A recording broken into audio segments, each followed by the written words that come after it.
Oke. Nah, kenapa olah pikir itu jembatan olah rasa? Karena jalurnya olah rasa itu tetap ilmu. Tidak ada yang tidak ilmu. Segala kebaikan, kebahagiaan, jalurnya cuma ilmu. Maka kalian tidak boleh bosen-bosen, tidak boleh pilih-pilih di jalur ilmu. Pokoknya tempuh saja semua, ambil semua. Kayak gado-gado tadi, beli saja semua satu bungkus. Bahwa nanti lontongnya kamu tidak suka, bahwa nanti tahunya kamu nggak suka, gampang.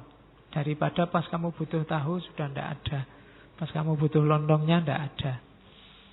Jadi tempuhlah jalan ilmu.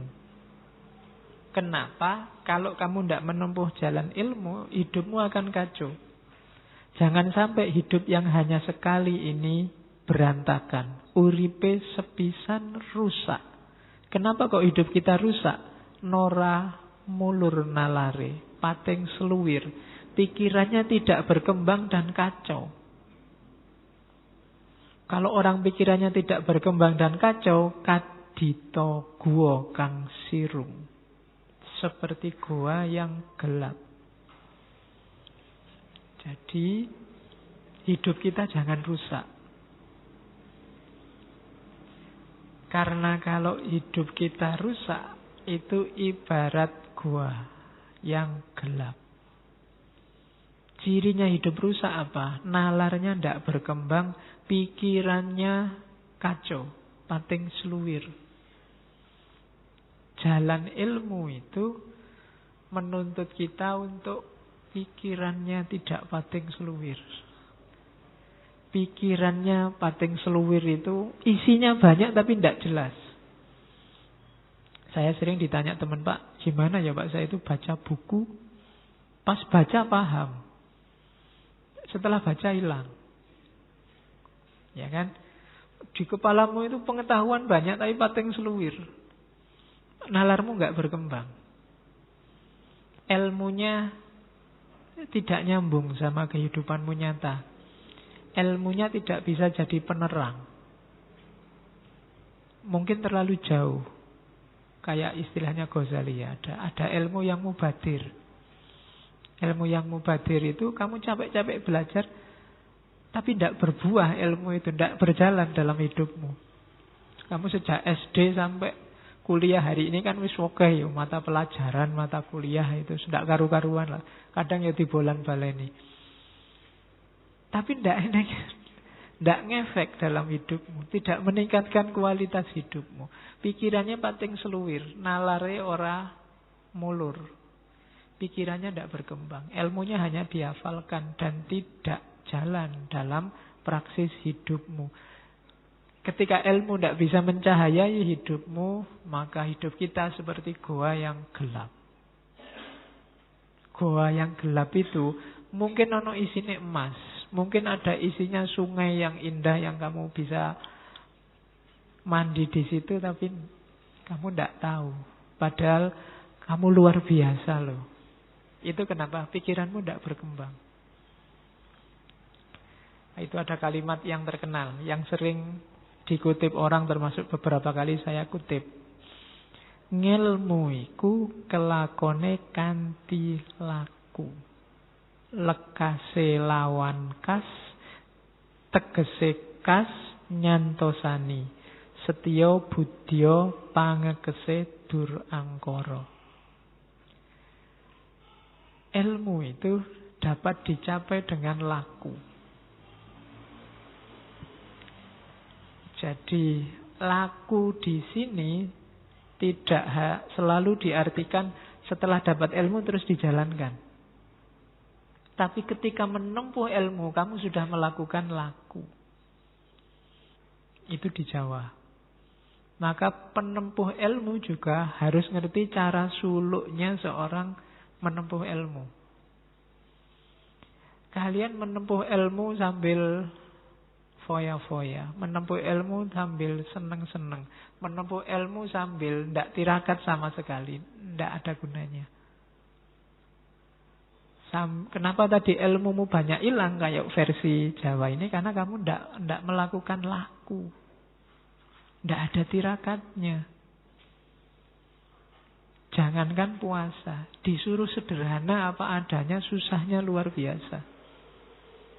Pinginnya kamu selalu wow, selalu mewah, selalu lebih. Ndak jadi ngelmu. Jadi ketika kamu berjalan menuntut ilmu itu sudah harus ada lakunya. Jadi ada rumus tirakatnya. Itu di Jawa. Makanya para sufi itu ada uzlahnya, ada riyadohnya. Kalau tidak ada ininya, kalau tidak mau berkorban, tidak mau sengsara, ya susah. Itu tadi ilmunya hilang. Kamu ingin nyari ilmu sambil tetap seneng-seneng, sambil tetap maksiat sidik-sidik. Kalau diingatkan, alah Pak, dosa kecil aja. Wudu aja sudah rontok itu Pak. Ya kan? Jadi ya ndak, kalau ndak laku ya ilmunya ndak kelakon. Ilmu itu kalau ndak kelakon ya ilmunya ndak manfaat untuk hidupmu. Kalau ndak manfaat, dia ndak bisa mencahayaimu. Mungkin ada dalam dirimu, tapi dirimu seperti gua yang gelap. Itu filosofinya orang Jawa. Dan lekase lawan kas. Kas itu kemauan, keinginan. Bahasa Arabnya niat. Diawali dari niat. Maksudnya kas apa? Niat untuk menguatkan. Niat untuk olah rasa tadi. Niat untuk jadi manusia utama. Berniatlah, lakukan laku. Niatlah untuk melakukan keutamaan. Dan ketulusan budi untuk menaklukkan kejahatan. Jadi hidup kita itu bekalnya ilmu. Cuma ilmu ini tidak ada gunanya kalau tidak diiringi laku. Ilmu yang tidak diiringi laku itu membuat hidup kita berantakan. Karena akal kita tidak berkembang, pikiran kita fragmentaris, pating seluwir, dan hidup kita seperti dalam gua. Mungkin kita pinter, mungkin kita punya banyak bekal, tapi tidak mencahayai hidup kita. Hidup kita orang kaya wong pinter. Banyak kan orang yang sarjana, mungkin dokter, mungkin profesor, akhirnya dipanggil KPK. Kenapa bisa begitu? Ilmunya tidak mencahayai hidupnya.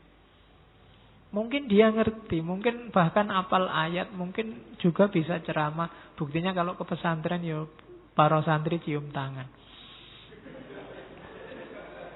Tapi ilmunya sendiri tidak mencahayai hidupnya.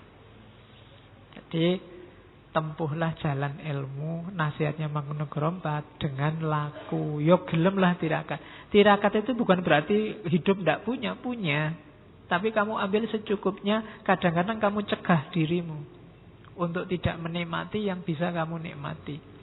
Itu puasa. Makanya saya sering dulu waktu filsafat puasa, hanya orang puasa yang menikmati, ngerti enaknya buka puasa. Kalau kamu tidak puasa, tidak ketemu buka puasa. Maka jalani laku. Yang ingin masa depanmu cerah, mungkin sekarang kamu ragu-ragu, bimbang, tirakatlah. Cari jalur tirakat sesuai yang kamu cocok. Puasalah.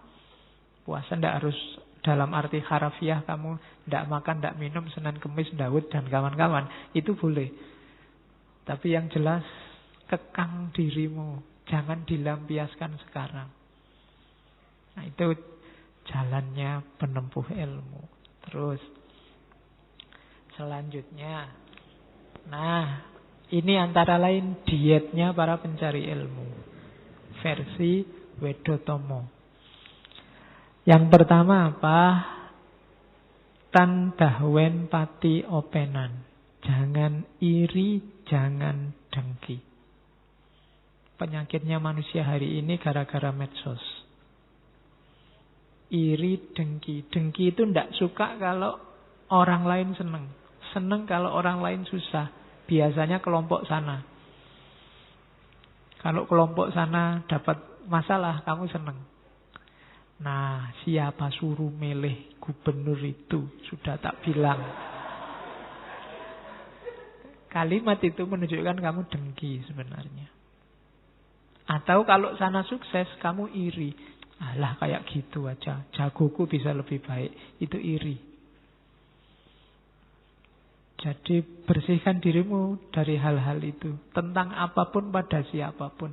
Kalau dua ini masih ada, ya ilmumu tidak akan jadi cahaya. Iri, dengki. Terus tanpa nasten. Tidak gampang ngamukan. Kalau dikritik orang, diingatkan orang, atau ada yang tidak cocok sama kebenaran yang kamu yakini, jangan cepat-cepat ngamuk toh. Jangan panasan. Hari ini kan kita gampang panas.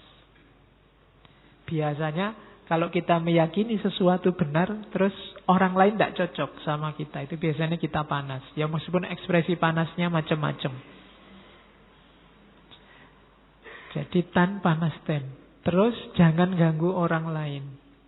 Nora jahil. Oke. Mungkin jahilnya beda ya hari ini. Jahilnya itu kadang bikin foto-foto di Photoshop, terus bikin, nah itu jahil. Atau mungkin kamu punya teman kuliah, ala pak iseng-iseng daripada sepi ganggu temenmu. Itu jahil namanya. Sandalnya disembunyikan. Lagi enak-enak di kamar mandi, bajunya dibawa lari, itu jahil. Contoh paling gampang. Ngerti temennya di kamar mandi, pintunya rusak, terus kamu buka. Wah, pura-pura padahal ada orangnya, padahal sudah tahu kalau ada orangnya. Sering ya kadang-kadang gitu zaman di pondok itu ngerjain temennya. Saya dulu ada teman yang penakut luar biasa. Kalau ke kamar mandi malam-malam dikerjain teman-temannya. Dari jauh dilempari batu, dueng gitu. Dia kaget luar biasa. Kaget langsung lari keluar. Aku ora wedi. Terus balik lagi. Aku ora wedi kok, balik lagi. Itu jahil. Biasanya kalau yang seusia kita kan suka jahil. Sama tetangga suka jahil. Ndaklah iseng-iseng yang ndak penting. Ya seusia kita sekali-sekali jahil asal ndak bahaya ya. Untuk menyegarkan suasana. Misalnya kopinya dari dia ngantuk, kopinya mbok entekke ngono ndak masalah lah, konco dhewe. Tapi jahil yang merugikan. Oke. Misalnya tiba-tiba temenmu fotonya kamu pasangkan sama cewek cakep misalnya. Itu kan kasihan cewek cakepnya. Oke. Jadi ya kalau temenmu seneng. Oke ya. Terus jangan melampiaskan hawa nafsu. Hawa nafsu itu kamu penuhi sekadarnya saja. Tidak usah angkara murka dihabis-habiskan. Kita dunia itu butuhnya tidak banyak. Dan amung eneng amreh ening. Jadi lebih suka diam, mencari ketenangan, menjernihkan pikiran. Kalau menurutmu WhatsApp, Facebook itu mengeruhkan caramu berpikir, jangan sering-sering dibuka. Itu namanya amung eneng amrih ening. Nyari keheningan. Kalau menurutmu temanmu yang itu ngomongnya banyak, menjauhkan kamu dari ketenangan, ya dijauhi sementara. Jangan sering-sering sama dia dan seterusnya. Itu suka pada yang keheningan, ketenangan. Selama kita menempuh jalan ilmu, itu jalan tirakatnya. Syukur-syukur kita ada guru yang bijak. Sarjono kang martapi. Sarjono itu guru. Kang martapi itu kalau disingkat SKM. Beda sama SAG, beda sama ya. Sarjana kang martapi itu orang bijaksana yang berjiwa pertapa. Berjiwa pertapa, topo itu bahasa sufinya mungkin uzlah. Orang yang sudah menang melawan dunia. Bukan guru yang masih dimabuk oleh dunia. politiknya, materinya, ekonominya, dan seterusnya. Tapi guru yang sudah menang melawan dunia, sarjono kang martapi. Ikuti, cari kalau ada itu, ikuti. Yang jelas bukan saya. Ini juga usikum wa nafsi. Ya, karena gelarku bukan SKM tapi SAG. Ya, jadi sarjono kang martapi. Jadi kalau kamu lihat ada guru yang tidak terpesona lagi oleh dunia, yang dunia bagi dia sudah tidak penting, ikuti. Nanti di Jawa ada konsep guru sejati. Kapan-kapan kita bahas itu. Dalam tasawuf ada konsep mursyid. Oke, terus ini yang hati-hati, kita sering ada di sini yang terakhir, tidak menggunakan pengetahuan semata-mata hanya untuk nyari nafkah atau pamrih. Jadikan semua yang duniawi dalam cari ilmu itu efeknya saja. Kawruhe kinaryo ngupoyo kasil nal menlek. Ndak, jangan fokus ke situ. Bahwa nanti setelah cari ilmu kamu dapat ijazah, yang ijazah itu dapat dipakai untuk ngelamar pekerjaan, yaitu efeknya, tidak utama. Sama kayak kamu menempuh jalan sufi ada karomahnya, tapi karomah bukan tujuan. Tidak usah takut rezeki. Kalau kamu takut sama rezeki, besok jadi apa? Kamu sedang melecehkan Gusti Allah. Lah yang ngatur rezeki itu Gusti Allah. Kok kamu takut? Kamu tidak percaya po? Kan gitu. Wong ya banyak yang tidak kuliah lebih sukses daripada yang kuliah. Tidak. Hari ini susah nyari orang kuliah itu, cari ilmu itu berat sekali. Selalu isinya nyari ijazah, nyari kerjaan. Atau paling tidak nyari beasiswa. Loh, kalau kamu pinter berkualitas di dunia ilmu, nanti dapat karomah namanya beasiswa. Ya kan? Tapi beasiswa jangan jadi tujuan. Nanti dapat karomah tambahan, mungkin dapat kerja, dapat ijazah, itu karomahnya, tapi bukan tujuannya. Jadi itu dietnya pencari ilmu yang sejati. Cuma sekarang kalau kampus-kampus itu promosi, kuliahlah di sini. Di sini murni cari ilmu, tidak mikir masa depan, tidak laku kampusnya. Kampus itu mesti yang dipamerin lulus jadi apa sekarang. Oleh pemerintah juga disuruh merumuskan tegas. Kuliah di sini, besok lulusannya jadi apa, itu disuruh merumuskan tegas. Jadi bobot paling beratnya tidak pada keilmuannya. Mungkin ada yang salah. Harus didiskusikan lagi. Kita tidak percaya sama diri kita sendiri, sama Tuhan, kalau fokusnya hanya pada kerja sama uang sama materi. Oke.